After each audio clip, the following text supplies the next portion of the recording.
What's up, everybody? Good evening. Today, it is not just Big 12 schools. It is not just ACC schools that have to worry about potentially being left out of the ultimate future of college sports and college football. That honor extends to the Big Ten, too, as well, because we have a Big Ten athletic director that is now on the record in saying that, he's worried about where this is all going and if his school will have a place at the table ultimately. Now, whether or not that means that his school would be getting kicked out of the Big Ten, that's up for discussion. Probably some in the nuance there of how exactly that would happen. But we know that the AD at Illinois has expressed some concern about this. So I'm not here to make fun of lower tier Big Ten schools. I'm not here to make fun of lower tier SEC schools. But I am here to point out that as stressful as it can be to be a Big 12 fan, particularly if you are a school that is not one that's at least been mentioned in some capacity with one of the other two major conferences, that would at least feel like it has an outside shot at the Super League if and when that winds up happening. It's not just you who has to stress about this stuff. There are schools that seemingly have won the berth lottery by where their location is, and therefore they're in the cool club and they have made it.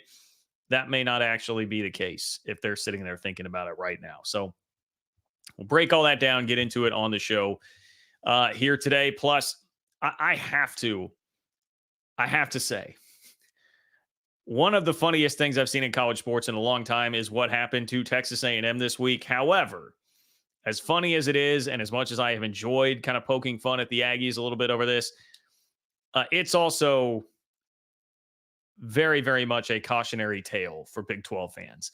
That is the unfortunate reality in this. We can't totally take as much solace and as much pleasure, really, in what has happened to Texas A&M as you probably otherwise could because of the context surrounding everything in college athletics these days. But we've got to talk about what Jim Schlossnagle did to Texas A&M, man. It is a wild story. It is also maybe just the most peak college athletics story that we have right now. Doesn't matter that it's not football or basketball. It is one of the most peak college athletics things that could ever happen. Right up there this week with Brent Venables gets like a $900,000 raise for being objectively mediocre in a worse conference than the one he is now entering as we head into a period where everyone's trying to scramble to find $22 million to revenue share with athletes. College sports, everybody, just can't help itself. College sports always has to find a way to do dumb things, and that is continuing to play out here.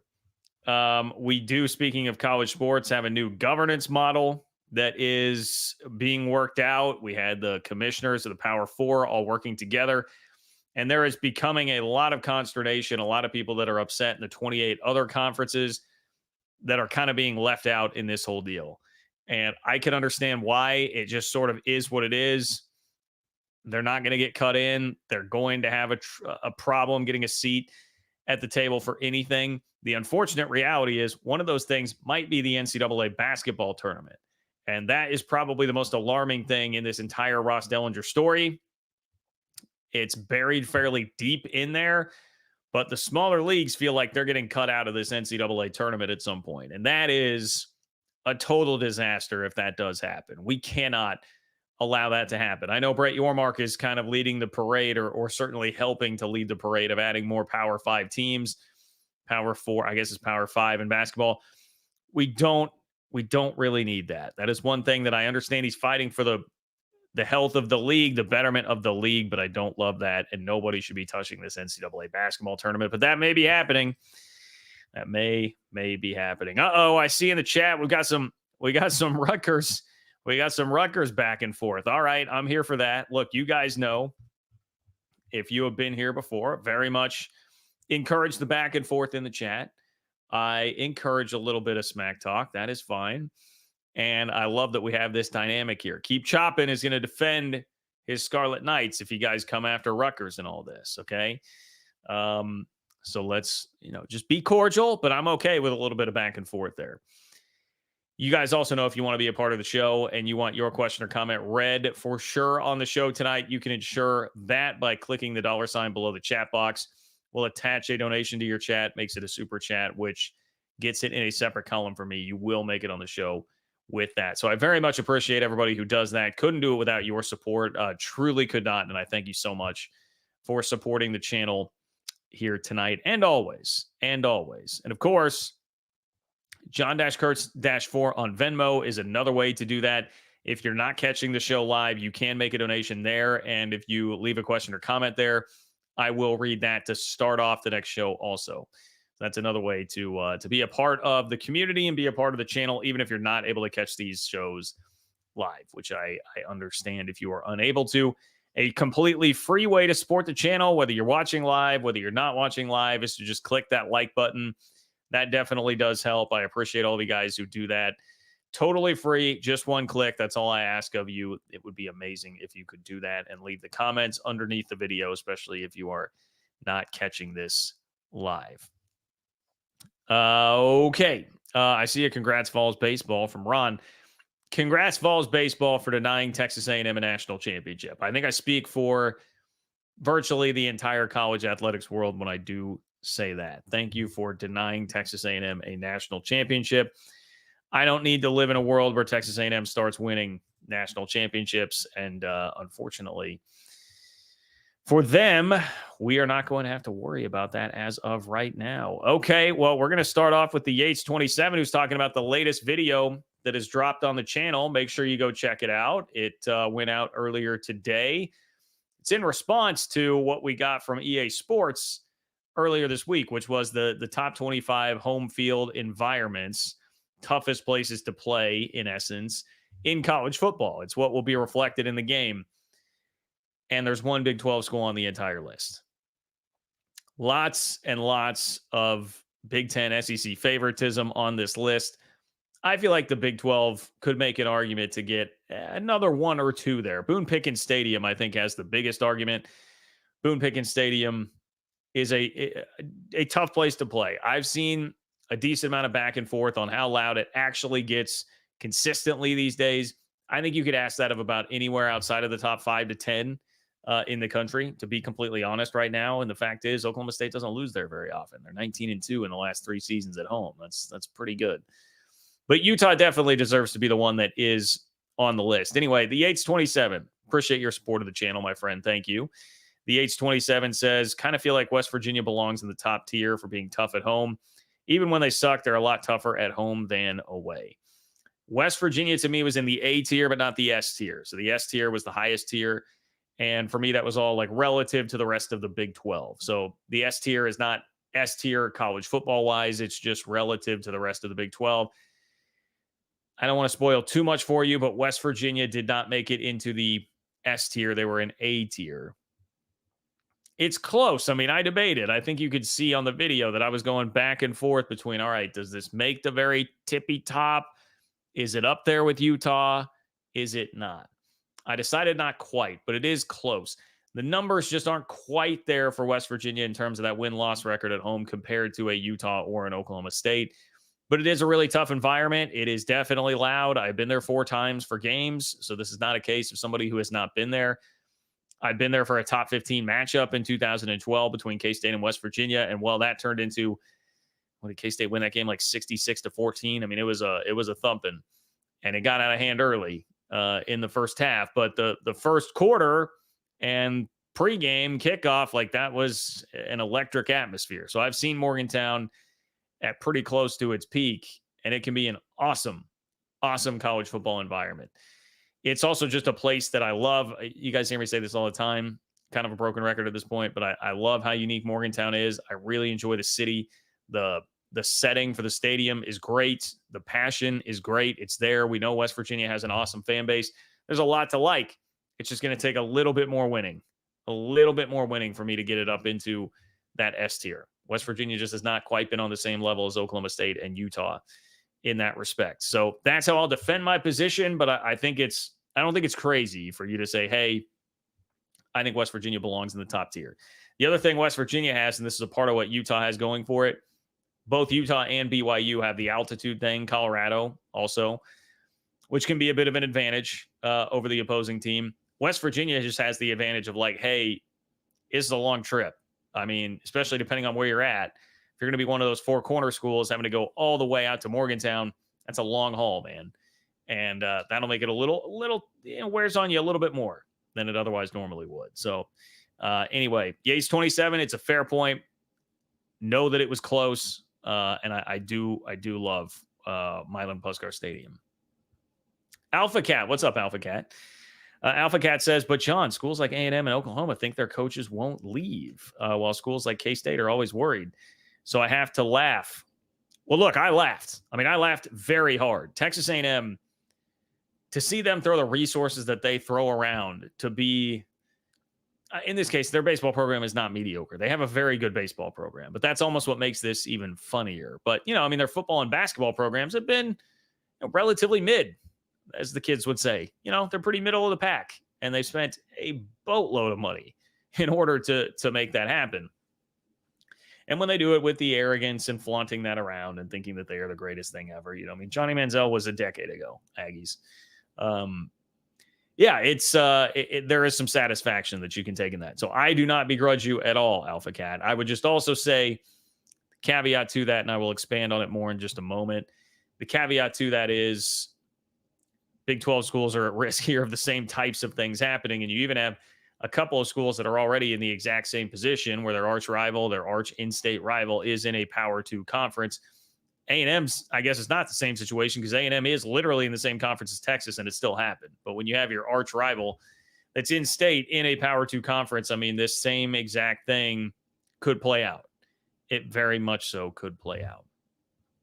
Let me throw in one more thing here real quick from the Yates 27 or in relation to the Yates 27. It is about the home field advantage in the Big 12. I saw this from the tailgate tent. And, if the tailgate tent said it, it's got to be true. Look, I like this tweet from the tailgate tent, so I'm not trying to begrudge the tailgate tent. Far be it from me to do that. Let me share the screen.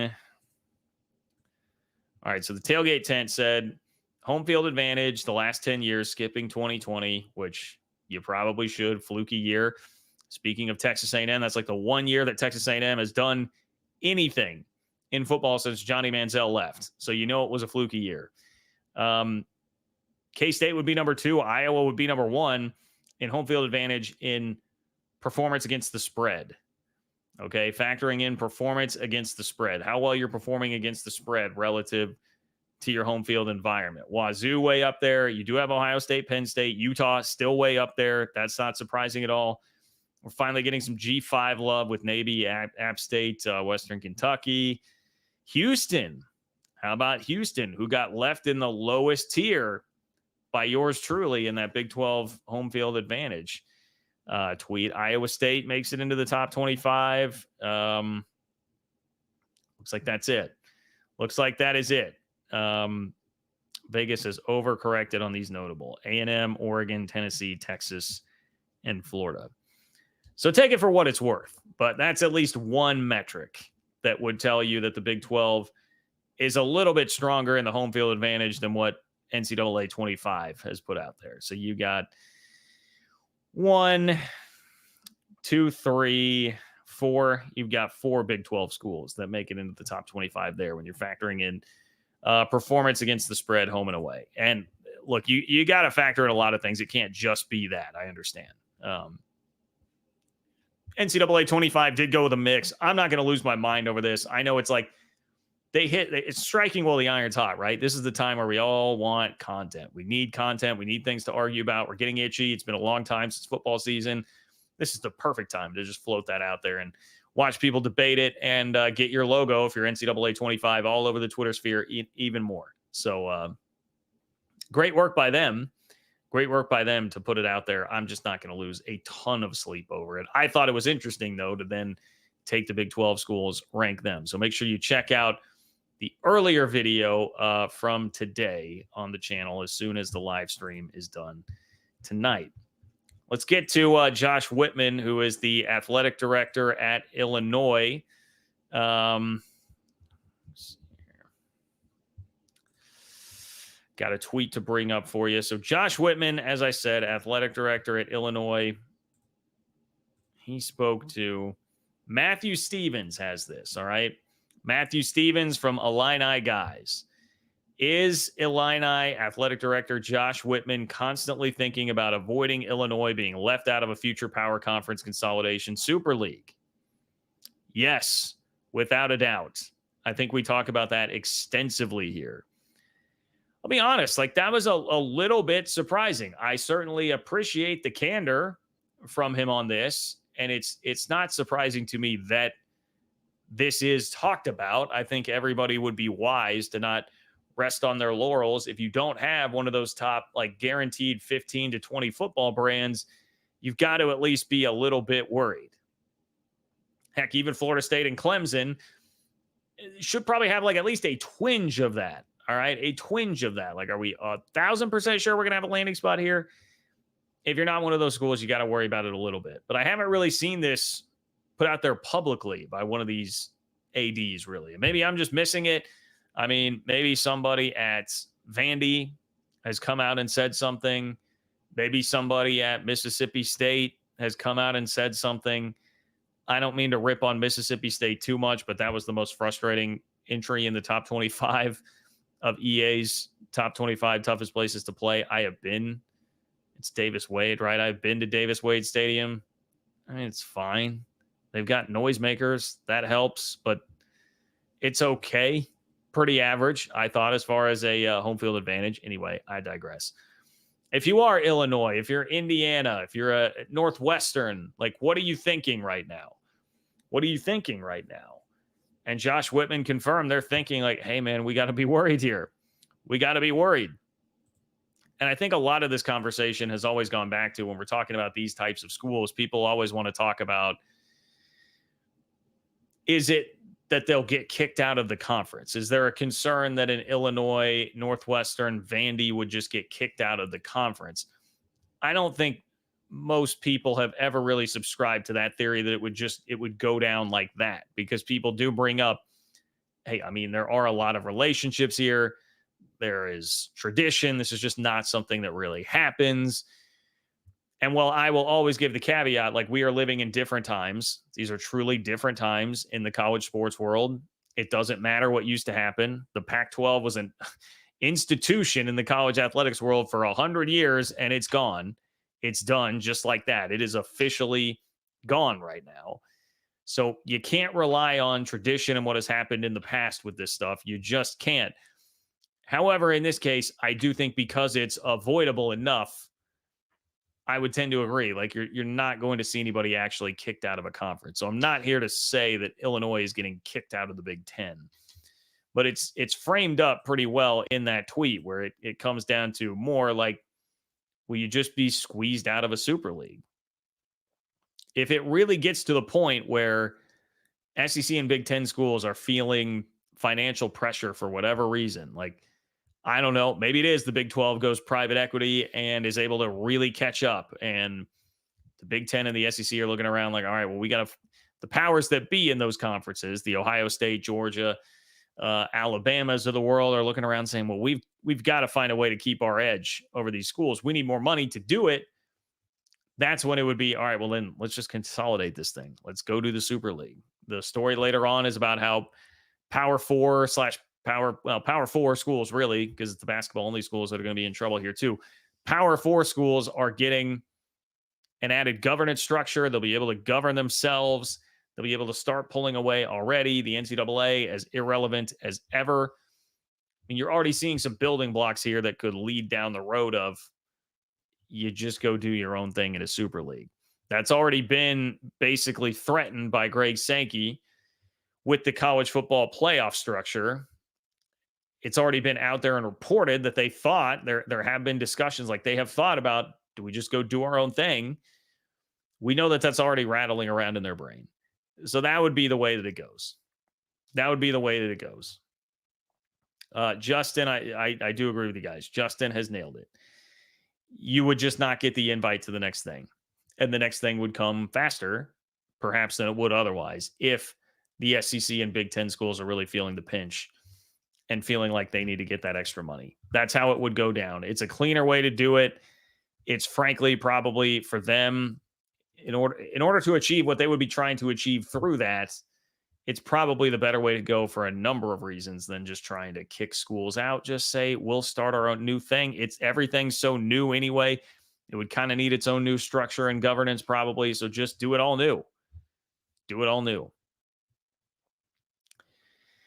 But the point here is, if you are a Big 12 fan, I guess maybe you can take a little bit of solace in, hey, if you're an Iowa State fan, if you're a K-State fan, if you're a Baylor fan, you're somebody looking around going like, will we truly really have a shot in any kind of scenario here? You're not the only ones that are worrying about it. And right now, yeah, it's easy if you're a Purdue fan to be doing a victory lap, good old power to Purdue, and, thinking that you can throw Lance Leipold and Chris Kleiman on coaching hot boards because you've got all this extra money right now. That's all great, but I would not be resting on that. I'd be saving that money, man. I wouldn't be spending it. I'd be making sure that I've got a backup plan, because you may well be in the exact same position as a lot of these Big 12 and ACC schools that you're laughing at right now, and it may come sooner rather than later. And we now have confirmation from Josh Whitman at Illinois that people at those schools, they're worrying about it, man. They're thinking about it. I mean, one of the most annoying things to me about the entire college athletic structure right now is the Big Ten, and how many of these schools just have football programs that do nothing and add nothing and just get to sit there at the bottom of the Big Ten, not just for their sake, but also to beef up like the Penn States of the world, who can go 9-3, 10-2 every year by losing to the only two teams with a real legitimate top tier pulse on their schedule, and then pounding everybody else, the dregs of the Big Ten. It's one of the things that drives me most insane. So I don't want to see anybody get left out, Oregon State, Washington State style, but I'm hard pressed to generate a lot of sympathy, I guess I would say, for schools like this that are in this type of position, especially when, if you're a Big 12 fan, you've been through this. People have stepped on and danced on your grave many times before. They will probably continue to do it again. It's not going to be the most sympathetic group when it comes to something like this.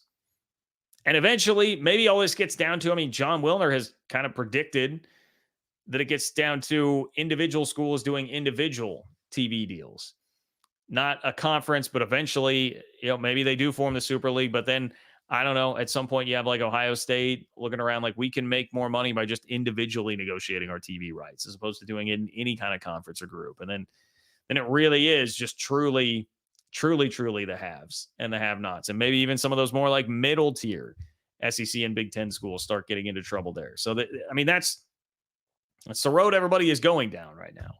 It's definitely what we appear to be barreling toward. But Illinois, man, Illinois is going to have to start stressing probably every single win-loss in a lot of the ways that Big 12 fans do, because I feel it, man, as a fan of a school in K-State, that I'm aware of what the national brand is and what the brand value is to a Big Ten or an SEC. I'm aware of what the ultimate outcome to that probably could be.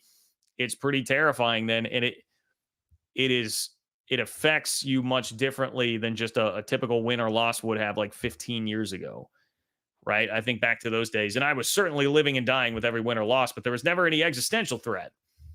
Now you feel like there's an existential threat. If you don't capitalize on these next couple of years, win a lot of games, up your profile, you feel like that could be it.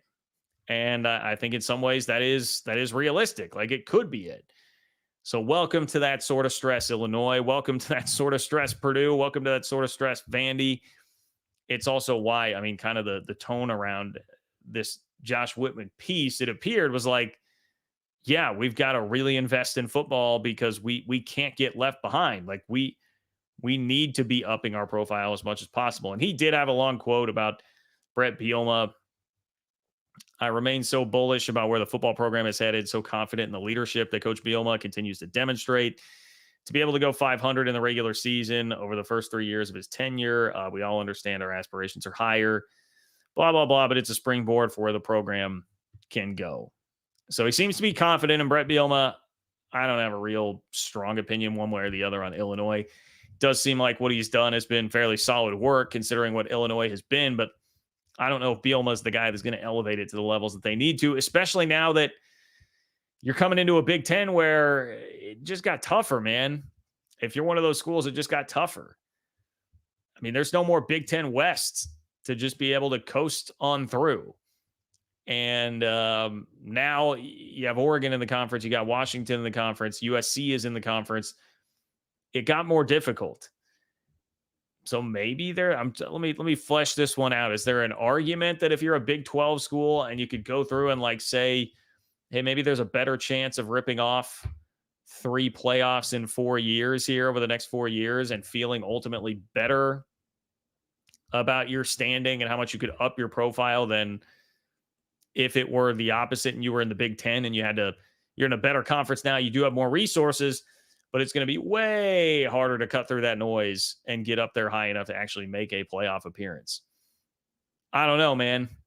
Maybe 6 of one, half dozen of the other, but I think there are more schools in this same boat than perhaps some would have led you to believe or have talked about a lot so far here. So very interesting, very, very interesting to see that quote out there from Josh Whitman. If you're curious, Illinois has won more than 6 games only once in the last 13 years. One time they've won more than 6 games in the last 13 years. Juice Williams ain't walking through that door, everybody.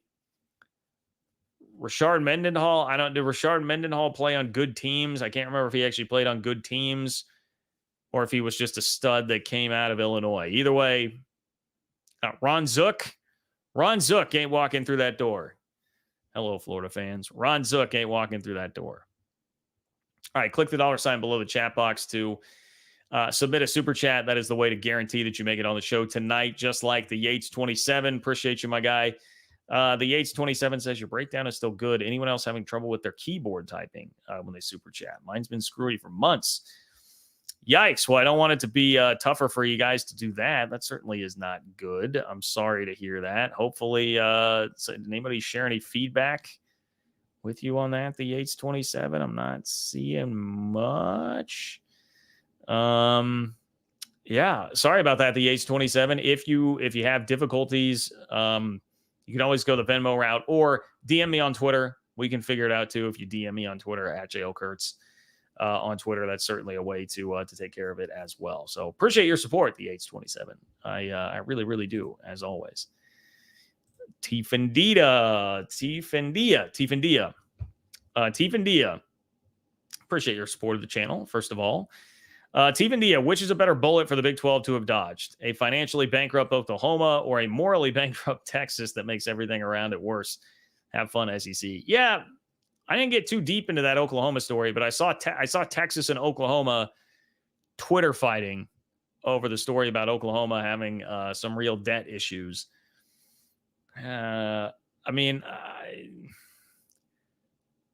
The morally bankrupt thing, that stuff is just going to happen everywhere, but like Texas is in the biggest position to pull it off because they have the resources. One thing that has happened in college athletics, Texas has always had more resources than just about everybody else. We know this. We also know that did not equate to very many wins over the course of a decade and a half. Like they didn't win the league for almost an entire decade and a half. But now the scales have been tilted even more toward if you've got the resources, you can go out and really throw your weight around. It doesn't. I know we talk about the coaches thing, and Big 12 coaches have generally stayed put, like the football coaches, the high-profile football coaches have.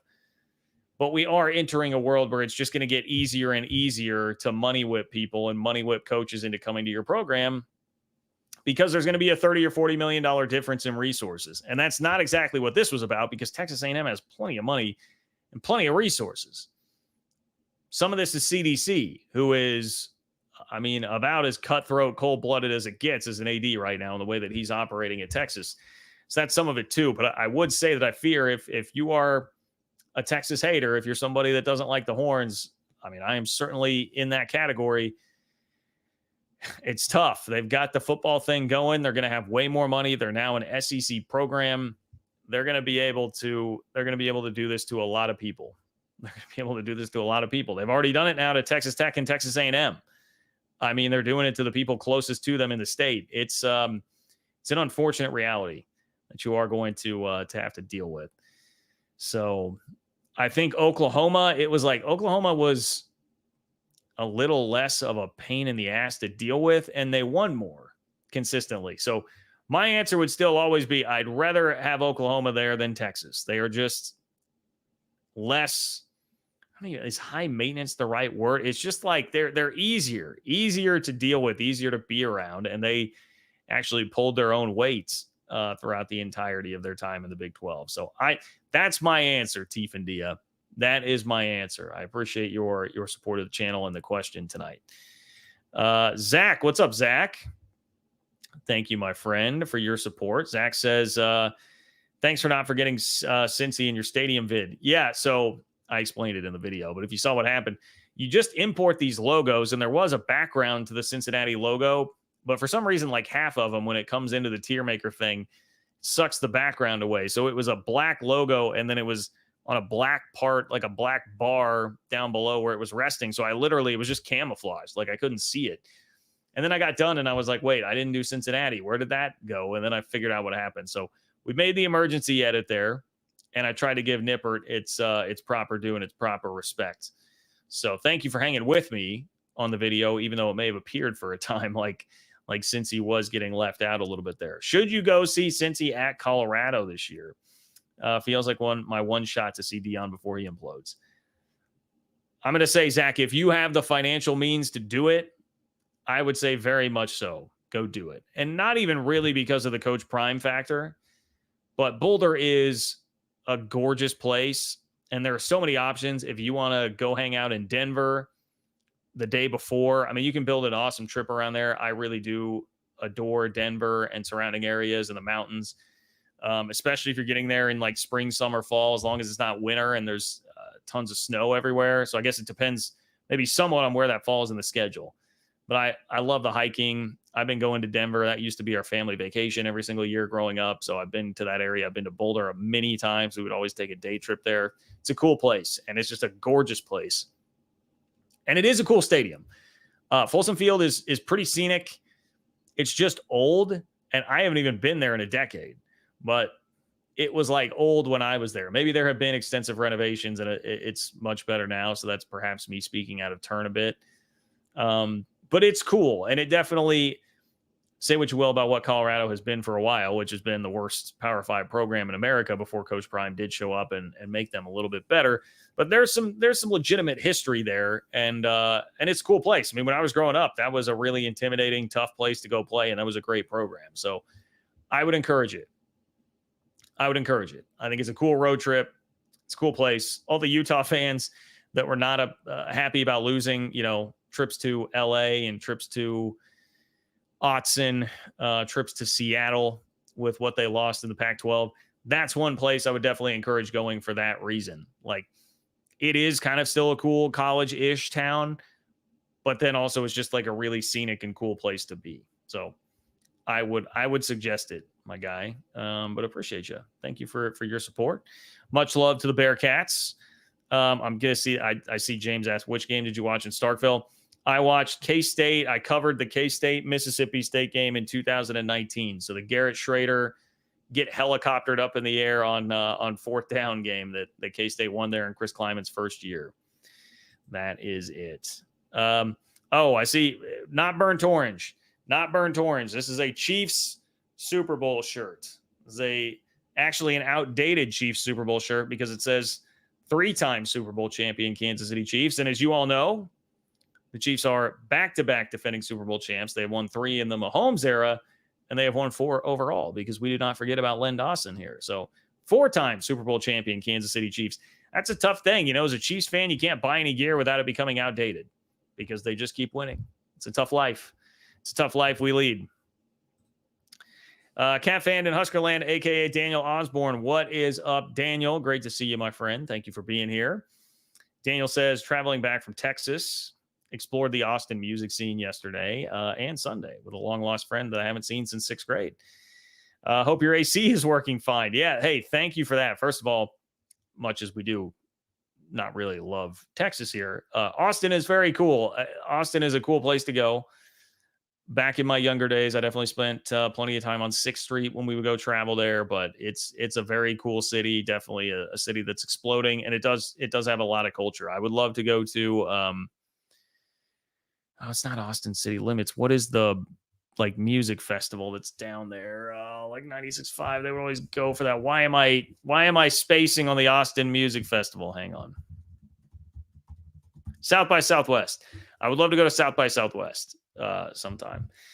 So yes, there is a lot of cool stuff that you can get into in Austin, and the AC is working well as we speak. It was like 6 or 7 degrees off from what I had it set at when it got to like 100 the other day, and so I freaked out because it's really old. It's like a 15 or 16-year-old AC unit, and so I thought, man, this might be it. And then they were basically just like, well, it may just struggle when it gets that hot up to 100. So that was kind of the answer. So the good news is, yeah, I'm not going to be out like, $200,000 to pay for a new AC unit in the middle of summer. So thank you, Daniel. I appreciate you checking in on that, man. I do. That was a nice little scare that I got earlier this week. All right. Who else do we have here? We got James. James, appreciate you, man. Did I see another comment from James? I hope I'm not missing something, James, that you wanted to get out there. If I am, just let me know. Try to get my attention, and we will make sure we get you on there. Matt, what's up, Matt? What do we think about the A&M baseball head coach going to Texas? Well, I'm glad you asked, Matt, because that is where we are going next. That is where we are going next. We are going to talk about Jim Schlossnagle, and it's not because I know that like college baseball doesn't really move the needle, but to me, this is the type of story that like completely transcends college baseball. And I probably like college baseball a little bit more than the average person, but this is crazy, man. If you want the Cliff Notes version, if you weren't there to actually see all of this go down, Jim Schlossnagle, who Texas A&M, by the way, poached from TCU, which is another funny angle in all of this. Texas A&M poaches Jim Schlossnagle, who did an excellent job at TCU. He's there at A&M. They make it all the way to the national championship game. There have been rumors about Texas pursuing him. His former AD, Chris Del Conte, obviously now is at Texas. They just announced the firing of David Pierce finally this week, but that had been rumored for a long time. So A&M's in the title game. They get the title series. They get up 1-0. They lose the next 2 games. At the post-game press conference, I've got these 2 things pulled up. These clips are unreal from Schlossnagle. At the post-game press conference, he gets a little snippy. With the reporter here. Which one is the first one? Yeah, here we go. So this is after losing the national championship. There are rumors about him going to Texas, and this is how he handles the question that gets asked about it. Coach, with respect to the difficult outcome tonight, but with the rumors circulating today about a specific job opening, what do you have to say about your future in Aggieland? Yeah, I mean, I think it's pretty selfish of you to ask me that question, to be honest with you. But I left my family to be the coach at Texas A&M. I took the job at Texas A&M to never take another job again. And that hasn't changed in my mind.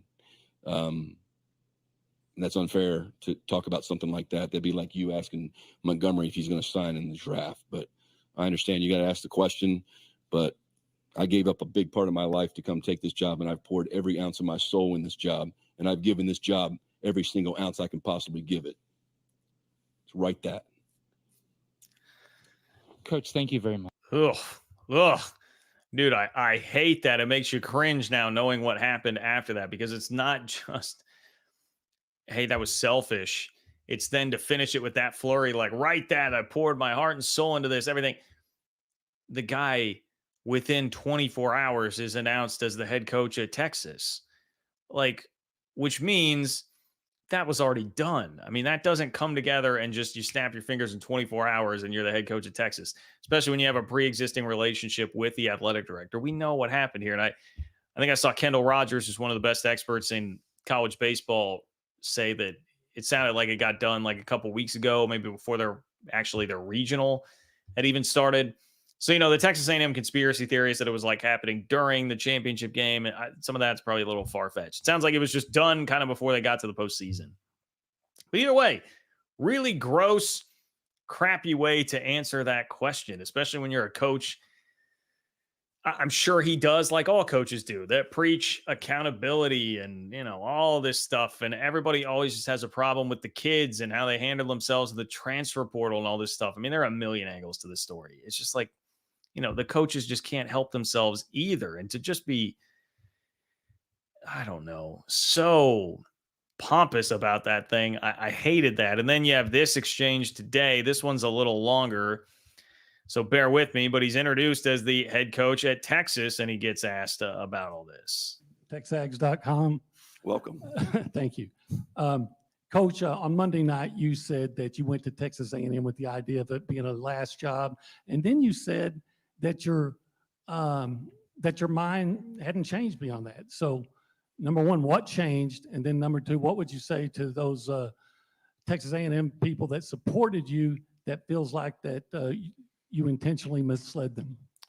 Well, I didn't intentionally mislead them. And that's a very fair question for you to ask, because that is what I said. In that moment, that's exactly how I felt. At 50 years old, you got to understand, and Chris would probably back me up on this, I love TCU. My children grew up there, Fort Worth. I was there 18 years, and it had to be a very unique situation for me to leave that at 50 years old. I love Coach Garrido, but I hope I get to coach here for a long time, but I don't really have any plans on coaching to 75, 78 years old. So I made that choice because it aligned both personally and professionally with what I had going on at the time. And I loved it. And I dove in with every single ounce of me to help A&M have the very best baseball program it can possibly have. And that investment lasted through the last pitch of the national championship game. It never wavered, not 1 second. I don't care what anybody says. As Chris likes to say, we have jobs and try to run a business on other people's passion. And if I had left Texas A&M for some other school in a different part of the country, the interesting text messages and messages that I got yesterday probably wouldn't have happened. But I get it. You can't ask for your fan base to support you and be passionate like the 12th man always has been, but really was this year. Our crowds were awesome. Awesome. Every single game. And so you can't ask for that like I did and our staff did, and then expect everybody to be okay with a coach leaving for its rival school. And I get it. All I can say is I have a career too. I have a personal life as well, that I have goals, and I just simply felt like no negative at A&M, just the positives of the alignment, and frankly, my relationship with Chris, that I knew there wasn't anybody at Texas A&M that I couldn't trust. I just know that I can trust Chris. I just know that. And as hard as that decision was, I could not walk away from it. Okay, so here's the deal. Like, I feel like most of that answer is all fine and good. Like, that's saying, hey, I can't ask these fans to be real passionate and then expect them to not be passionate when I turn around and go to the rival to say, hey, I've got goals. I've got a career too. I've got things I want to do. All that stuff is fine. And like, it's true. And we all basically know that that is true. But then don't be a dick when the guy asks you about it and you leave 24 hours later and you know that it's already wrapped up. Like, that's the thing. We're talking about accountability. I mean, it's the type of move that, like, I feel like there is certainly plenty of criticism coming Jim Schlossnagle's way. But if it were a kid that did this, what happens when a kid turns around and decommits from somebody? If a kid were to decommit from somebody 24 hours later, like, they would get drugged through the mud, and people would, this is a commentary on kids these days and society, and, they want too much attention, and we would do all of that with them. Let's just please keep the same energy for Jim Schlossnagle here, a guy who's going to be paid millions of dollars to go be the head baseball coach at Texas here for doing this and leaving his players in the lurch 24 hours after they just lost the national championship game in heartbreaking fashion, like lost the national title after having a 1-0 lead in that series. It's not a good look any way you slice it. And it's just slimy to have that reaction to a reporter and then turn around.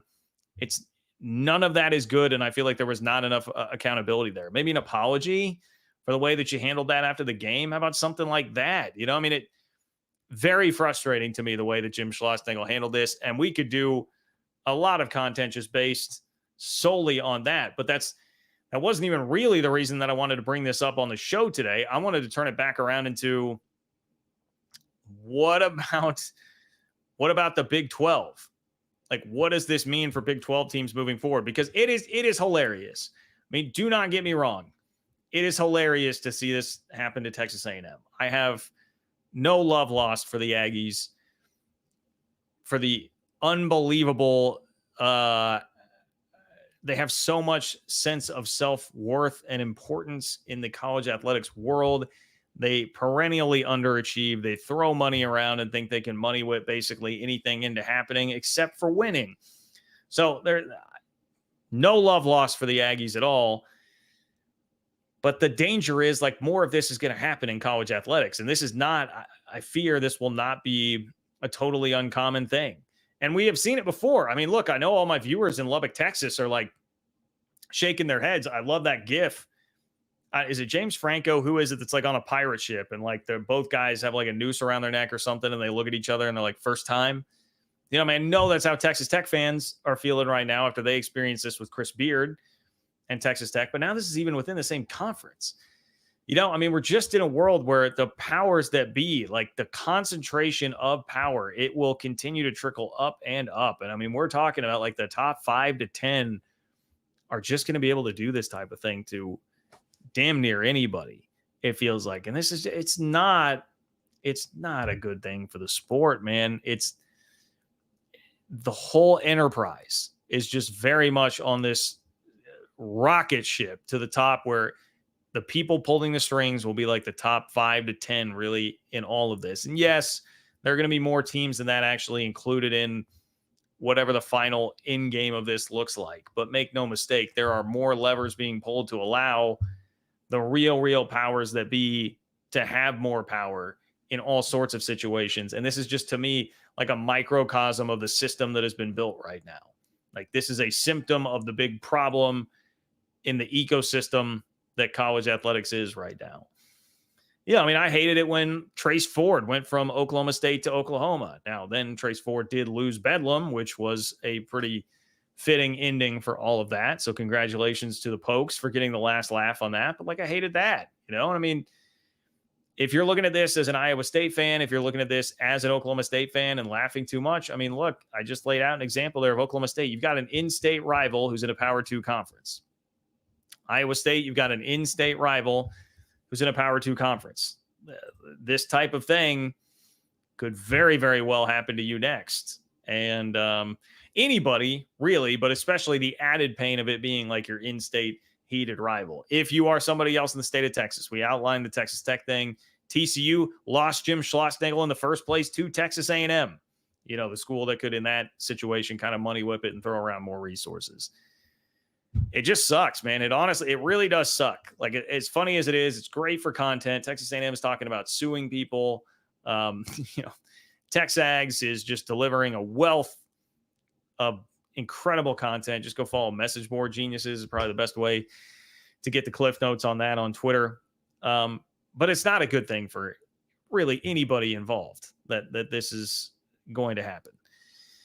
I mean, hell, like, this was not a rival, but it happened to Oklahoma. I mean, they lost Lincoln Riley to USC, right? Like almost anybody, unless you are like Texas, Ohio State, Alabama, LSU. I mean, it's a very select group up there. You know, Notre Dame got Brian Kelly poached by LSU. It's just so much power resides in the very tippy top of the sport right now. And this was so emblematic of it to see this, albeit it's not just the fact that it happened. It was also the way that it happened that turned this into a much bigger story. It's Jim Schlossnagle made this into a much bigger story by the way that he handled this whole situation, the way he handled getting the question, and all of that, frankly, just makes it seem really, really slimy.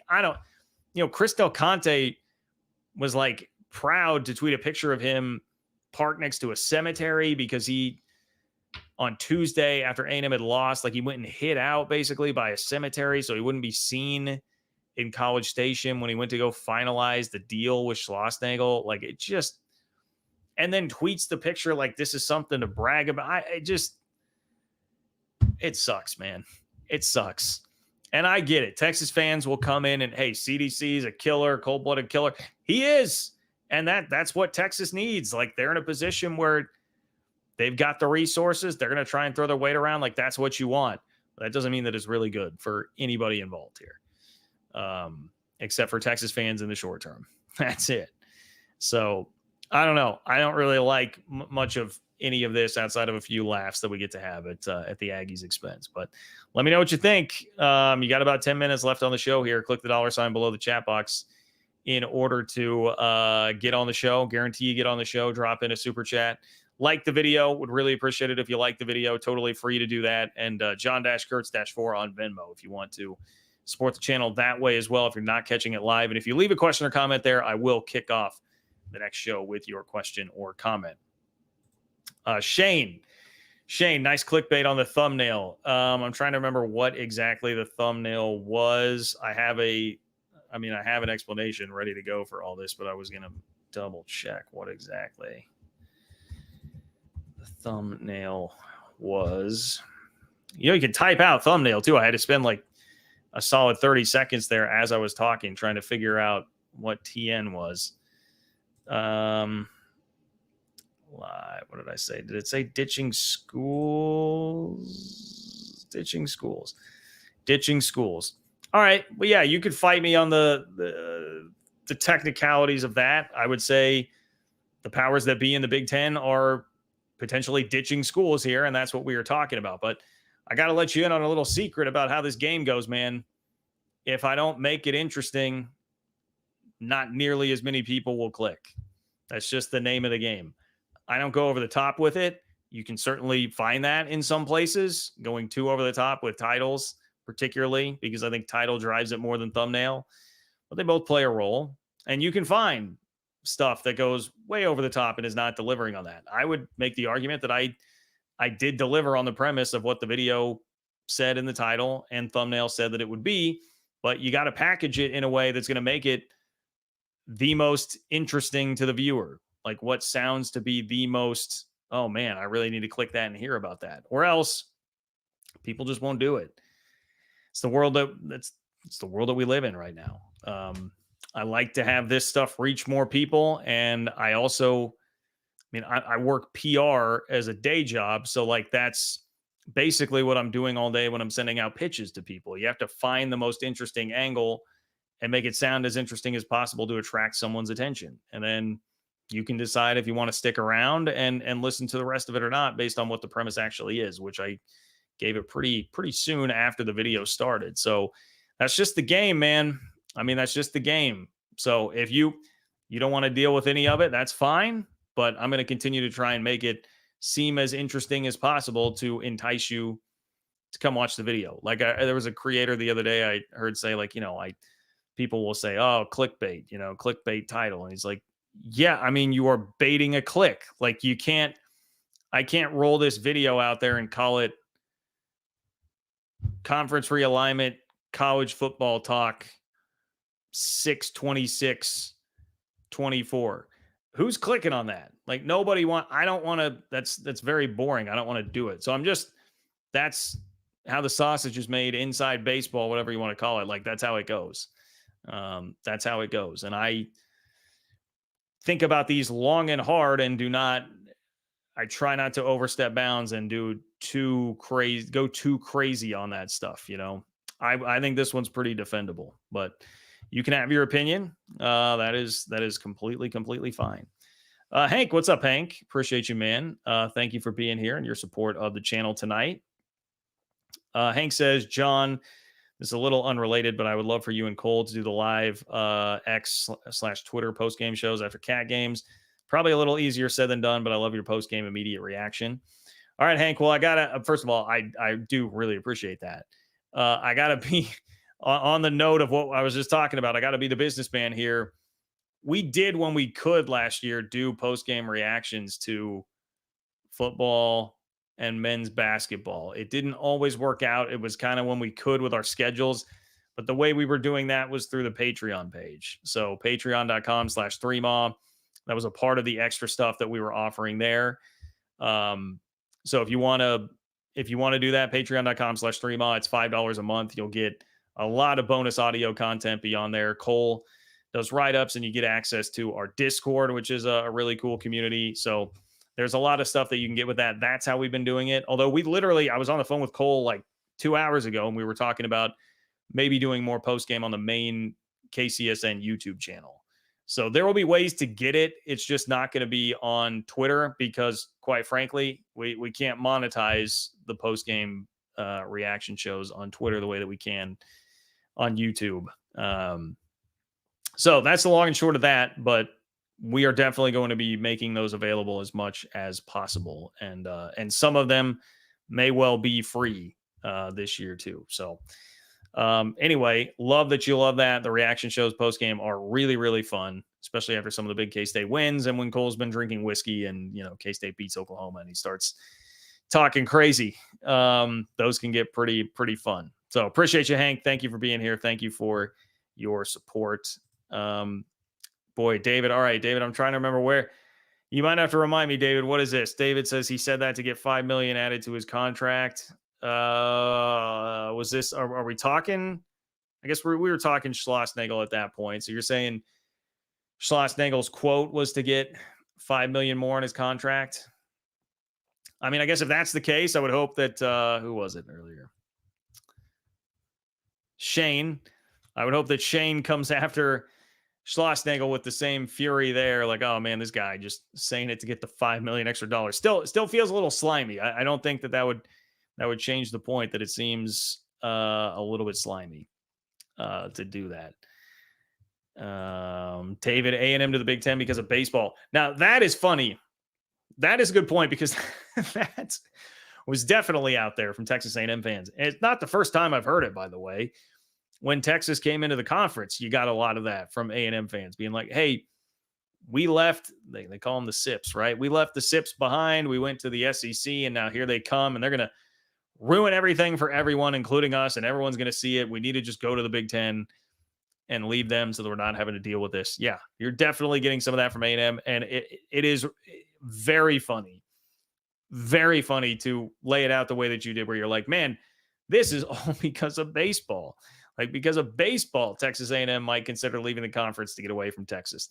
That is funny, although I would tell you my take was pretty in line with kind of their thinking, like big picture, yeah, like this sucks. That's pretty lame. So anyway, that's good stuff, David. Nate, what's going on, Nate? John, sorry for the basketball question. No, you are totally fine, Nate, and appreciate your support of the channel as always. What are your thoughts on Baylor and Iowa State agreeing to play in the NIL basketball tournament in Vegas next year, along with Houston? Yeah, I did see that. They pulled out of a couple of major tournaments to go play in that. I mean, it seems like this may be the wave of the future. Like, it's starting to feel like this is maybe something that everybody else is going to have to conform to a little bit. If this starts turning into like the hottest one to go play in because everybody wants the extra NIL bonus that comes with that, to me, it just kind of shows that there is a trend toward that and that's a pretty good idea. Like, that's an idea with some real legs. That I don't begrudge Iowa State or Baylor at all for doing it. I don't begrudge Houston for doing it. I don't begrudge anybody for wanting to be a part of it. It feels like that may be the new norm. And I would also say bowl games are starting to do this, right? But this may also be a really nice lesson for bowl games. Like, bowl games have been making a ton of money for a long time. You talk about people that have been coasted on Easy Street just getting huge paychecks. The infrastructure involved with the bowl games, a lot of people have gotten really fat and happy off of those things. Kick some of the money back to the players if you really want the bowls to stay as meaningful and get as much run as you can out of those bowl games. Like, make sure the players are getting compensated there. Do the same thing. So I think it's a concept that not only probably has legs in basketball, but could get emulated in different sports, and makes a lot of sense. So that would be my take on it, Nate. Hope that was what you're looking for, and I really appreciate your support of the channel, my friend. Where we at here? Where we at? Cyclone Steve, what's up, Cyclone Steve? If it's just Power 2, do other fans just stop watching? That's a risk. Eventually, we've talked about that some. Like, there are diminishing returns. I think you got to be, if in an ideal world for all of these schools involved in that, you would be careful about this. You don't want to destroy the entire setup of the sport and take out too large of swaths of the country by them losing interest with their schools not being involved. You do run the risk of that down the road diminishing the value of the product. So that's out there. Will it happen? For sure. I mean, I think it's definitely a risk. I also would say the counter that some people would give to that is, if you have the super huge brands playing on a more regular basis, maybe you draw in more of the casual fan, the guy who really just likes the NFL and is only watching if Alabama and LSU are playing. Maybe if there are more games like that, you would gain some fans like that. I don't think you're going to gain the same kind of passion from those fans that you would before, so it probably doesn't translate quite as well, but there's at least a bit of a counter argument there. I mean, yeah, I do think it's a real risk. How long would it take to get there? I don't know. And is anybody actually like thinking about that? No, clearly not. Like, nobody makes decisions with really the long term in mind. That's how I would answer that, Cyclone Steve. Nate, okay. Nate's saying, all right. So Nate, following up on the basketball question, Nate says, thought on Baylor, Houston, Iowa State agreeing to play in the NIL basketball tournament. Will KU and K-State join? Utah, we'll see Vegas taken over by the Big 12. Will KU and K-State join? I don't know. I'd have to go look at what, I mean, K-State, I know next year is playing in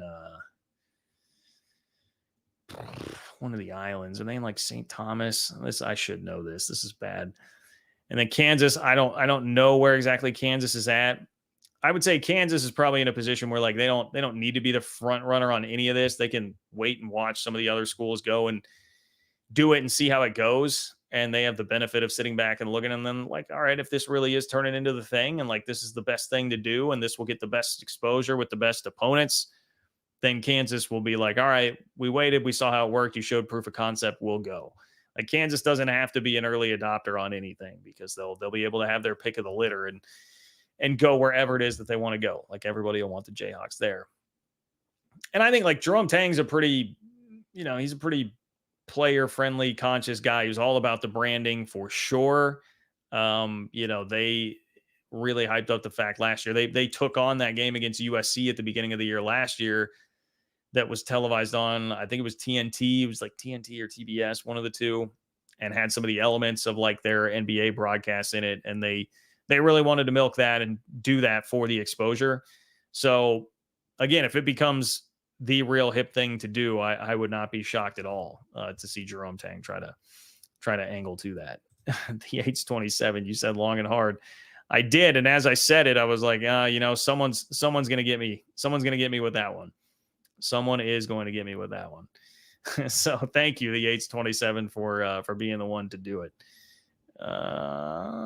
Okay. I think I'm caught up. On the super chats. Appreciate you guys. Thank you for all of your support of the channel today. We're kind of bumping up against it on time. I was going to mention this new NCAA governance model. This is obviously a big story. Basically, the 4 conference commissioners of the Power 4 met, and what they have developed was summed up by one FCS league commissioner: let the big dogs eat. I mean, it sounds like the Power 4 is going to be able to govern themselves. That's been something that has been building up for a while, and I think most people have felt like was going to happen for a while. It's a pretty big story, but it's just like we've had so much of the revenue sharing and these meetings, and I don't know. My eyes start to get glossed over a little bit at it, even as important as it all is. So I figured Schlossnagle story probably a little bit more exciting for everybody here. Story number 2 today, but definitely be aware. Definitely be aware of the fact that that is something going on as well. Make sure you go check out the video as we're wrapping up here. Go check out the video with the stadium rankings in the Big 12 that I did earlier today, doing a tier list of all of those. Oh, and let me know in the comments. I will try to check the comments here. If you're still in the live chat, let me know. What other tier lists would you like to see me do? That was fun, first of all, to do. And you guys seem to respond pretty well to it. So I would definitely be curious what other tier lists you would like to see me do. Like Big 12 expansion candidates, Big 12 quarterbacks, Big 12 coaches. We could definitely do Big 12 teams. I was even thinking like historic Big 12 teams could be a fun one too. So let me know in the comments, like what other tier lists you guys would really like to see me do there. Doesn't have to be just Big 12, but obviously I know the audience is very, very Big 12 centric here. So on your way out the door, let me know about that in the comments. Hit the like button, totally free. Great way to support the channel. John-Kurtz-4 if you want to contribute on Venmo, and I will kick off the show with your question or comment if you leave it there. Ooh, fan bases in the Big 12. That's a good one. You're trying to get me in trouble with that one, but that's a good one. That's definitely a good one. Closest truck stops to football stadiums. Best Big 12 truck stops. All right. Not bad. Not a bad idea. I will keep that stuff in mind. Thank you guys. Please spread the word about the channel. Tell your family, friends, Facebook, Instagram, Twitter, wherever it is that you are on social media. Spread the word about the channel. Big old Facebook groups of fans of your school, fans of the league. All of that stuff is great. Really helps. Yeah, I think that's about all I got for you guys. You've been great. It was a fun one tonight. Take care. Enjoy the rest of your week, and I will talk to you soon.